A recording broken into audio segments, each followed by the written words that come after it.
Testing. Can you hear me good?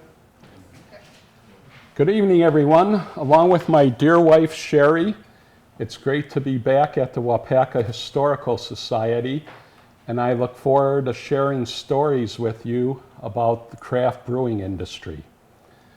A day doesn't go by where you don't hear or read news about a craft brewery, and the owners are very particular there. They have a real passion for brewing. Most of them started out as home brewers, and they take the leap of faith to invest in their own brewery. First off, like Tracy said, I'd like to thank Hinder Brewing and the Badger's Den Home Brewers Club for sponsoring this event. And I'd like to raise a glass to them. So if everyone has a... Pretend. So we are happy to report, because of your generous support, Wisconsin's craft brewing history will no longer be a mystery. Cheers. I'll take a little swig. Talking all this time gets me very dry. So, what is a craft brewery? It's a small independent brewery producing less than 6 million barrels of beer a year. And that may not seem, or it seems like a lot of beer, and most of the craft brewers will brew 1,000, maybe 2,000 barrels of beer a year. So some of your bigger ones like New Glarus probably brews 260,000 barrels or so, Point and all of those, but otherwise your little home breweries don't brew a big volume. They're unique and a fun environment for folks to socialize, play games like Jenga, Connect Four, and a multitude of others with cards.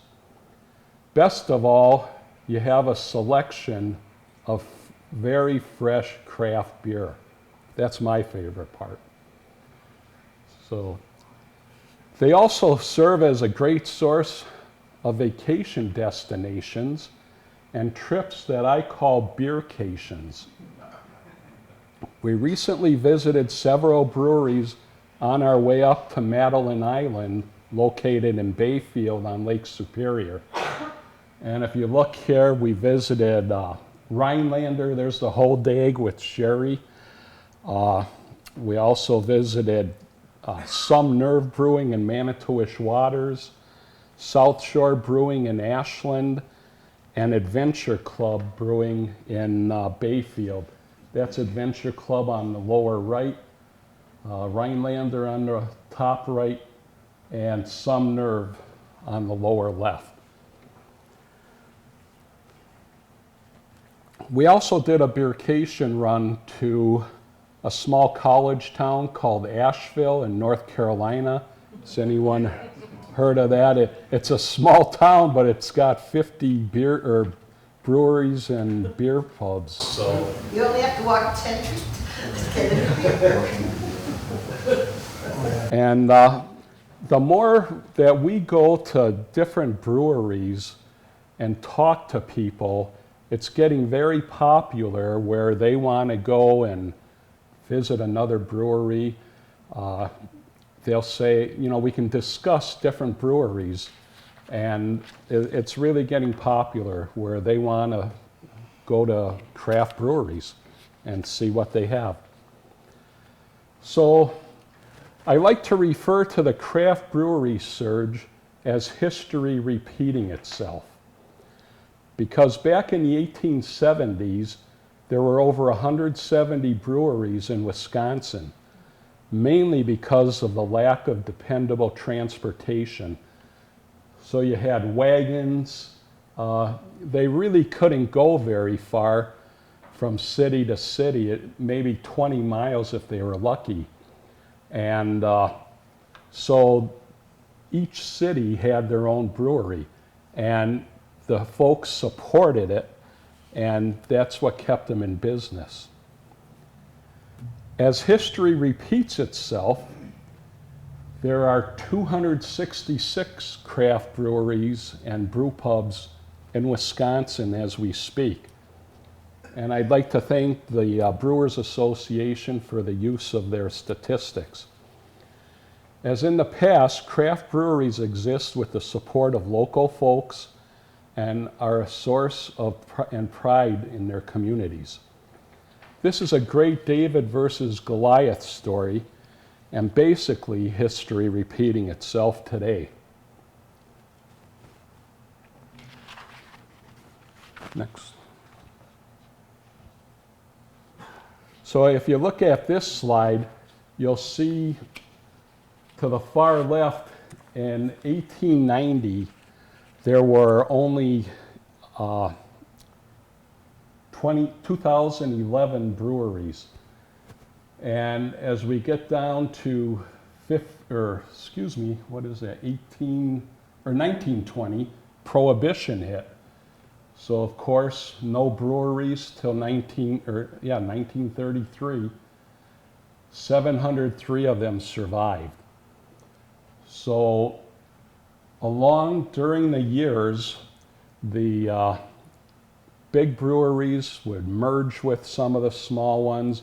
A lot of them, they would run out of business, so that in 1980, we had a low mark of 89 breweries. And the huge amounts of money spent on marketing also led to similar bland flavored lager beers. And they dominated the marketplace with similar products and taste. Top breweries including Anheuser-Busch, Miller, Heilemann, Coors, and Pabst controlled 92% of the market, which is amazing. And again, most of the beer pretty well tasted the same. Meanwhile, and now we come out with the Superman. Meanwhile, in the late 70s and early 80s, some small breweries that you may recognize popped up on the West Coast, including on the upper left, New Albion, on the right, Anchor Steam Beer, which just closed within the last year or so, Sierra Nevada, and in Milwaukee, 1985, Randy Sprecher opened up the Sprecher Brewing Company. I had the honor of interviewing Randy when I saw an article in the paper in December of '85 that he had opened a brewery. I was always interested in beer and Breweriana, and when I saw that a brewery opened, I had to get there. So I interviewed him, and we got along very well together. And he explained how his special amber had more flavor than any of the Pabst, Anheuser-Busch, Millers of the world. And that some people would not respond to it. They wouldn't like it. And, but he hung in there. Could you go back? If you look at the picture on the left, you can see he sort of piecemealed the brew system together.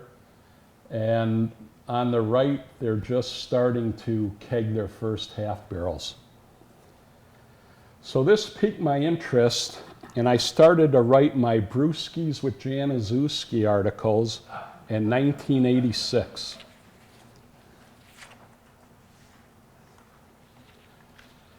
He then introduced Sprecher Black Bavarian in February of '86.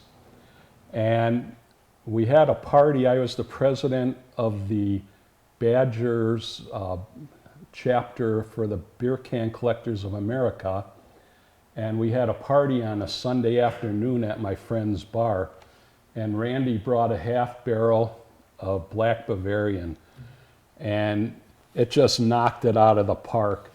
You know, a nice, thick, creamy caramel colored head and dark roasted coffee flavor with caramel and bittersweet chocolate. If you can't tell, it is his favorite beer to date. Very complex. And as we had the party, you can see the picture. I'm there with Randy. My hair was a tad darker, and I had a point shirt on even back then. So always promoting the smaller breweries.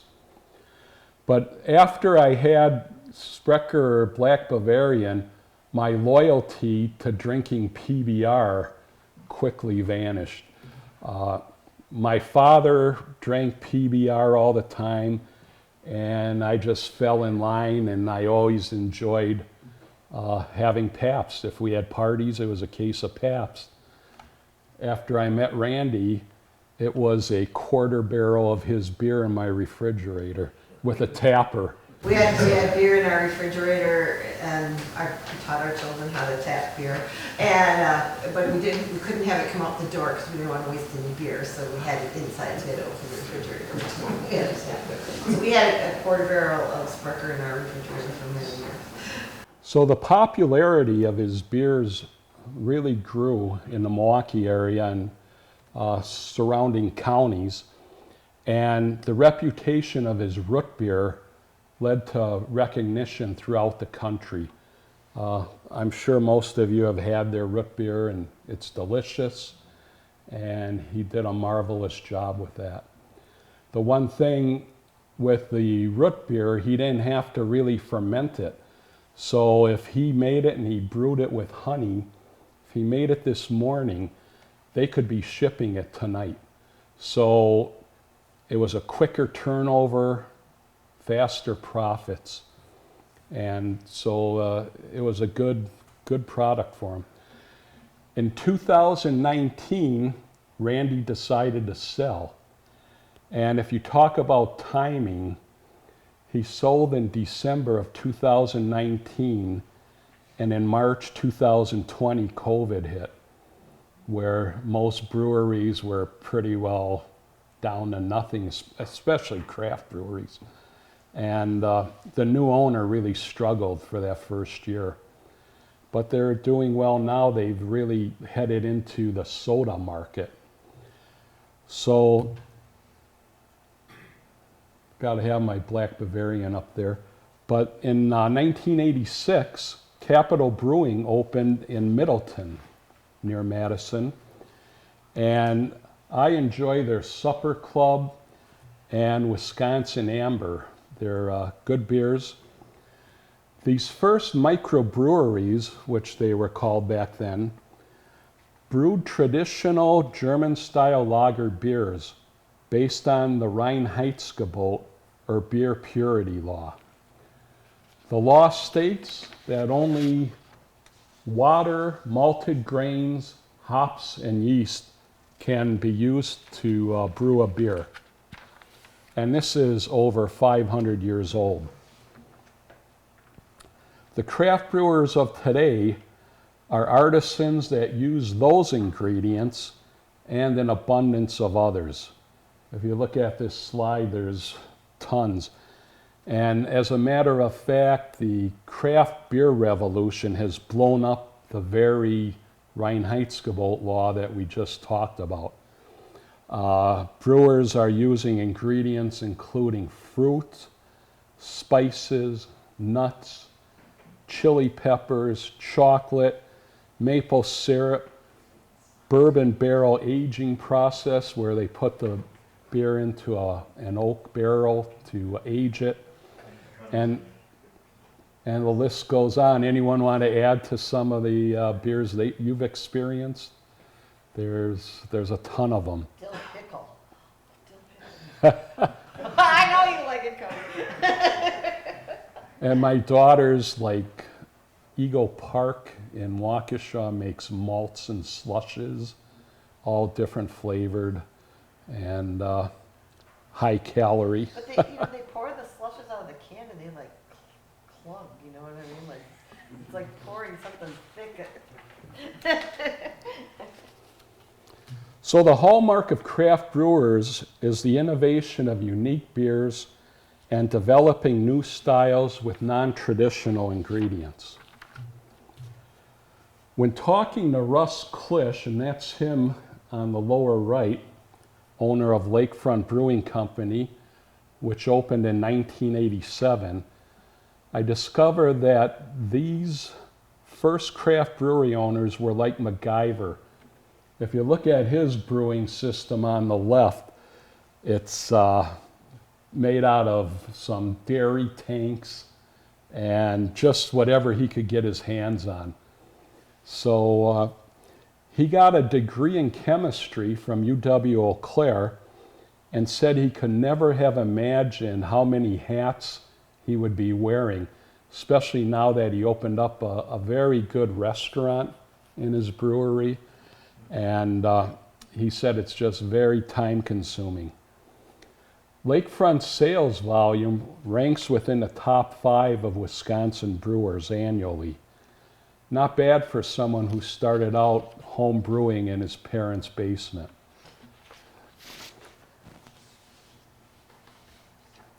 He was, in that slide, he was pouring cherries into that beer there, so, or, you know, for brewing. Very radical at the time. So Lakefront developed and trademarked their delicious Black Friday Imperial Stout with a 14% alcohol by volume. High octane, and they did this since 2010. And his Black Friday beers started a shopping tradition in Milwaukee where if you go there at 6 a.m. on Black Friday morning after Thanksgiving, there are 2,000 to 3,000 people waiting in line to get this beer. And it's $30 a pop. So a nice profitable endeavor for him. And it's a lot of free publicity on TV because all the channels in Milwaukee are out there, you know, watching these people get drunk at 6 a.m. Sort of like a tailgater. As a result of the craft brewers gaining market share, all of a sudden the large Goliaths or national brewers started to purchase some of the small breweries. And Goose Island was purchased by Anheuser-Busch, Terrapin by Molson Coors, and that just got sold off. Lagunitas by Heineken. And what they would do, they would not let you know that they own these smaller breweries because they didn't want to let that cat out of the bag. They wanted the public to think they were still buying craft beer. And so if you go to Miller Park, they have Terrapin for probably $12 to $15 a tapper, and they make you think that it's by Miller, and you know, or that it's Terrapin, but it really is Miller. You're not drinking a craft beer. And now that Terrapin was sold, I don't know what they're doing at Miller Park with that. Shelf space is limited and saturated in stores. It costs a lot to get beer on a shelf. So again, history is repeating itself as breweries depend on local customers purchasing beer in their tap rooms to help them succeed. It helps them make the most money on their beer, which can get invested into the community. They're very philanthropic. Your craft brewers, they really take care of the locals. Some breweries have the resources to invest in bottling or canning machines to aid in distribution beyond their tap room. And if you go into, this is Total Wine in Milwaukee, and look at their aisles of beer, it gets overwhelming. There is such a choice of beers that you can have, quite in abundance. And with that, brand loyalty has really taken a back road, like where I was talking about PBR. I like to try different beers. I like to go to different craft breweries, try their variety of beers. And so brand loyalty is definitely a thing of the past. Some new craft breweries have chosen to differentiate themselves by the design of the buildings they're in. A lot of them, when they first started out, would buy an industrial building because it was cheap, it was run down. They would invest into it and make it look a little bit better. And there's still a lot of those existing today. But some of them are serving food. Others run nightly events like trivia contests, and they want to draw their customers in for a night of fun with all different ideas. Some have an open door policy of allowing dogs into their tap rooms. And I have a few examples of unique settings. This is Topsy Turvy Brewing, located in a former First Baptist church built in 1930 in Lake Geneva. And it has some beautiful stained glass windows in it. And if you look in front of the glass, the bar is there. So you can repent and have a cold beer at the same time. Very efficient. Lord knows I can use it.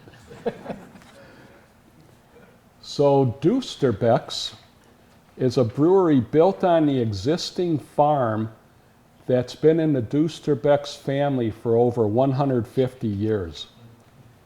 It had fallen into disrepair, and Laura Dusterbeck decided to restore their barns by putting up a brewery. Her husband Ben is a home brewer and dentist, and he brews beer in the picturesque surroundings of the farm. As a dentist, maybe he'll brew some beer toothpaste someday. I would try it. This is a second shot. As they are growing, they expand their buildings, and that is called the pig barn, where they have doors and they have picnic tables inside. They have a stage on one end, and it's just very convenient for overflow from their regular facility. It's a really cool environment to take kids, and they make use of the farming equipment. So we had our grandkids out there about 2 weekends ago, and they had, I don't know the right terminology, but like the hoppers that the corn goes into when they have basketball hoops in them. So our grandkids were standing out there just throwing the basket, and then it rolled right back out. It was very fun for people to go to when they've got all the different environments for them to enjoy. They have the hops growing in the field, but every once in a while when you're outside of Dusterbeck's, if the wind changes, you know you're on a farm.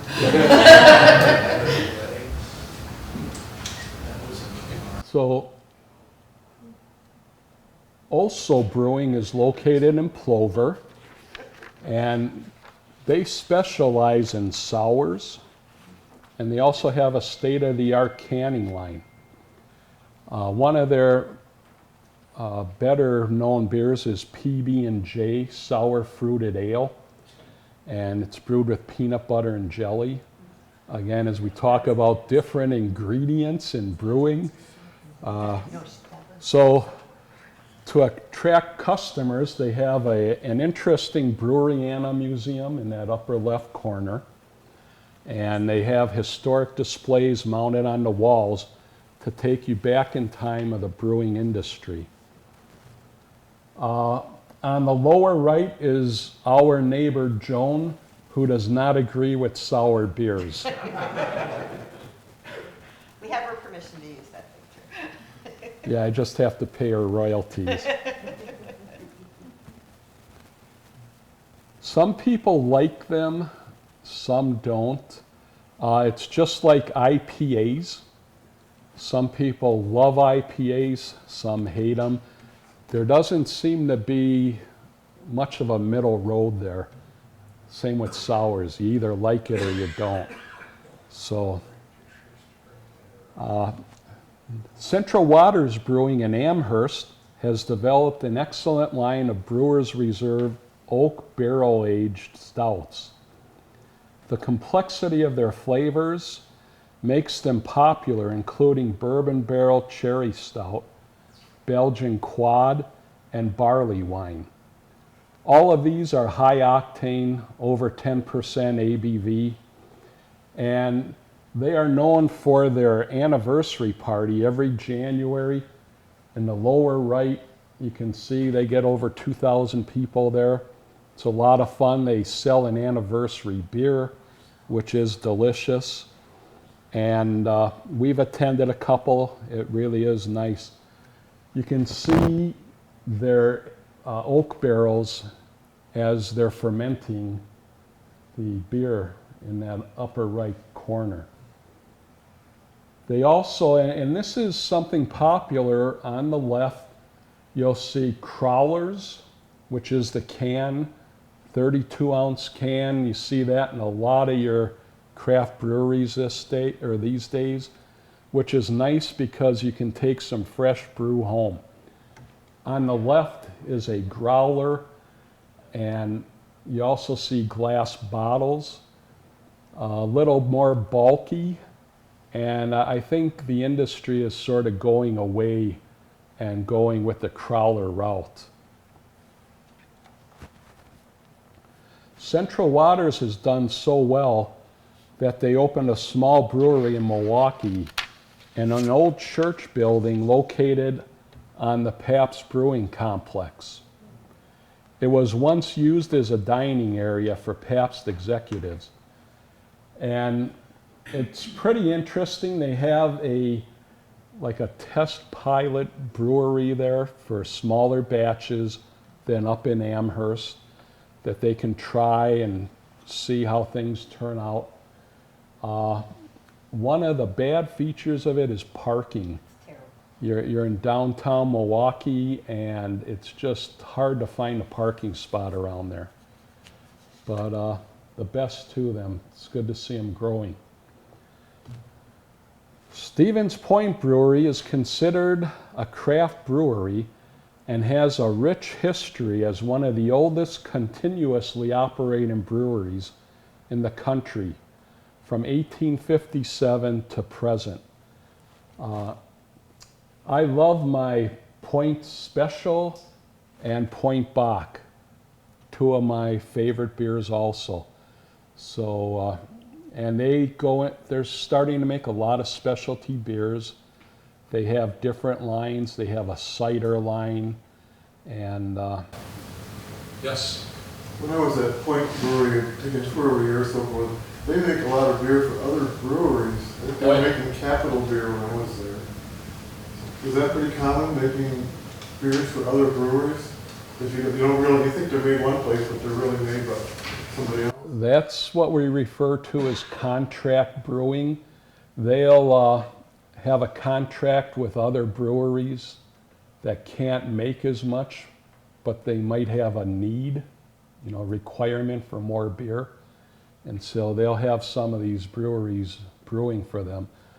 Another big contract brewer is Potosi Brewing in Potosi, Wisconsin. And another is in Waunakee. Can't think of the name of it.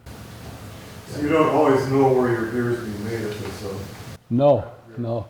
It's good, very interesting to take tours and see what's all in the warehouses. So, on the lower picture, that is their new tourist center. It just opened in May, and it's pretty neat. They did a nice job with it, and they have a huge bar. So in the past, their gift shop was real tight, And here you got a nice sized gift shop. You can go to a bar. You're not stuffed in a room. And before, the only time you could really go to a bar was after their tour. Now you can go there all the time.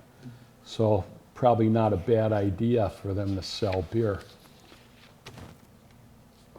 Hinder Brewing is our sponsor of tonight's event, and they make a fine array of beers. Their brewmaster is Dave Ohlendorf, and he had brewed up in Green Bay at Titletown Brewing for years, won numerous awards up there, and now he's been brewing here for probably 3 years or so, and makes very good beers. You can test them tonight. We lost ourselves. It's owned by Mike and Jackie Strike.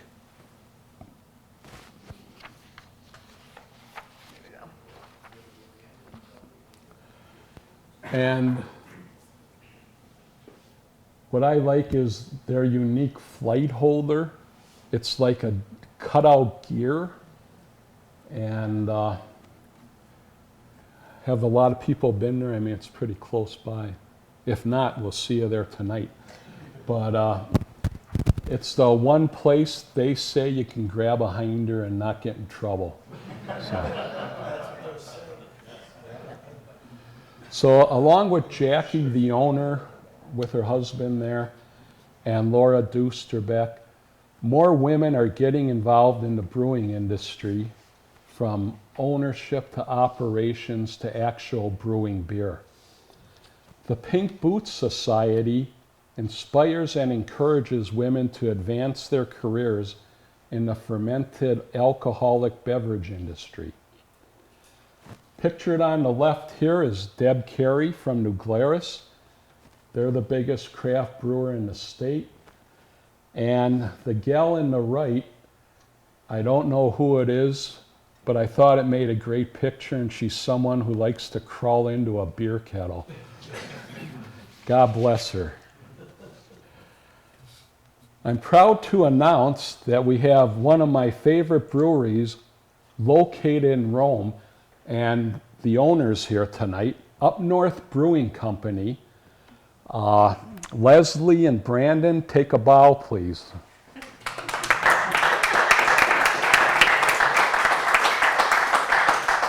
And they brew a fine selection of beers. Owners Leslie and Heather on the right are very involved in all the operations. And again, another example of women in the brewing industry. We also have Paul and Carol Romanesco from Timber Tap in Kimberly. So take a bow, please. These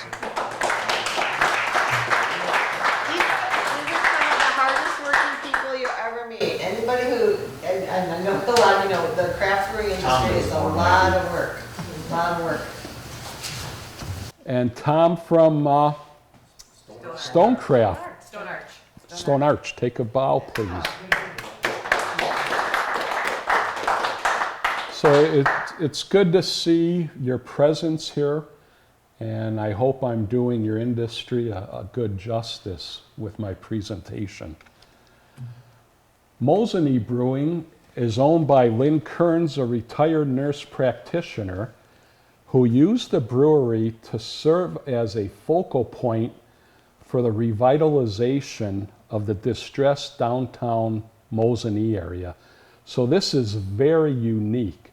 And they planned getting this done first, then they opened up a restaurant, and now several more restaurants have opened and a 4-story cobblestone hotel. So they're doing it slowly, but they're doing it right. So the plan is to attract regional tourism and be a catalyst for other businesses. So it's amazing to see the power of a brewery.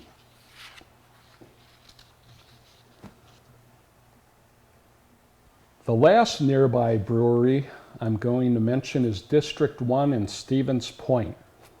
Owner Chris Gathers, and I was hoping he'd be here tonight, brews delicious beers, and they have a large bar and an area for socializing.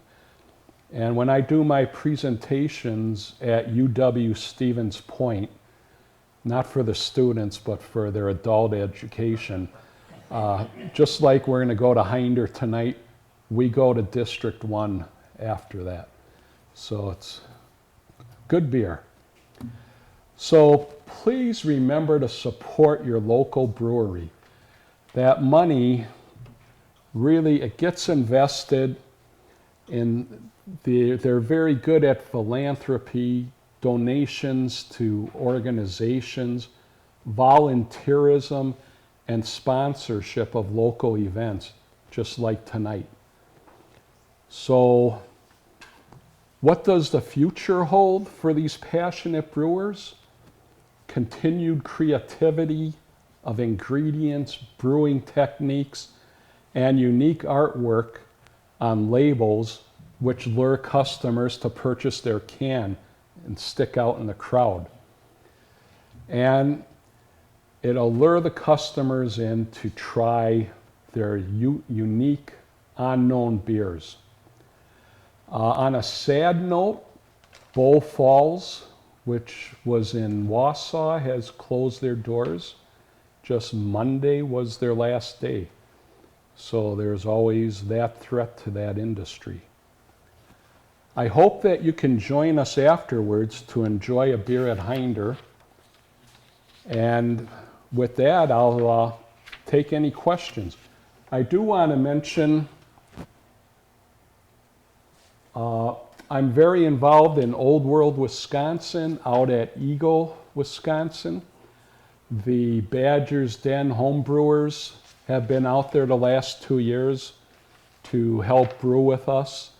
And we brew, it's like 1870s historic brewing demonstrations. And we also have a bar that we moved out there.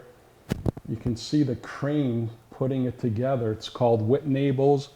It was moved 23 miles through Oconomowoc, through Eagle, to Old World, Wisconsin, in 3 separate layers. First floor, second floor, and there you can see the roof being put on. And this will be open in 2025, and it's going to be like a 1930s bar right after Prohibition. So it's going to have some real cool displays in it, and should be fun. On the right, you see yours truly with King Gambrinus. That's going to be in the beer garden over there. And that was donated by the Cleary family. Russell Cleary was the CEO of Heilemann Brewing, and they were very successful. He took them from 14th in the country to 4th in the late 70s, early 80s.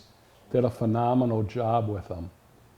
And they have one of these by their office. And so they have one enclosed in glass. And as they gave me a tour of their place, I said, wow, that would really be cool to have as a photo op out at Old World. And Sandy Cleary, his daughter, said, we still have the molds for it. Let me check. They got back to me and they said, yes, they'll donate one. So they had this made. It's a brass foundry out in South Dakota. Had it shipped out, installed, and this will be fantastic for ages, and a lot of photos. So with that, are there any questions? Or I'd like input on craft breweries. And thank you from Sherry and myself.